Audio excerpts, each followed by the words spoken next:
Dabar parodysiu, kam yra reikalingas steadicastas.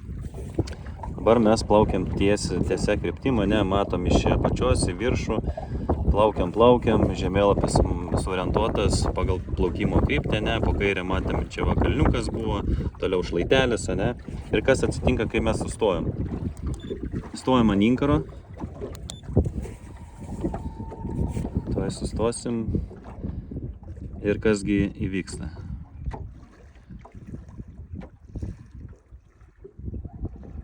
Ir žemėlapis pradeda suktis. Nors mano valties priekis vis dar žiūri į plaukimo kryptį.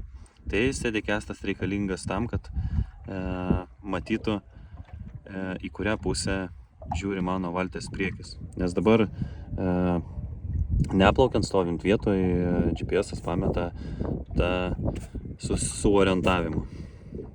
Tai steadicastas šiuo atveju gelbsti tuo, kad sustojus, jeigu aš neturėjau kažkokio orientyro vizualiai ir būna kartais sunku susiorientuoti, kurgi tas kalniukas yra. Lyg tai ten plaukiam, čia susisuko valtis ir pametam, kur yra mūsų kalniukas.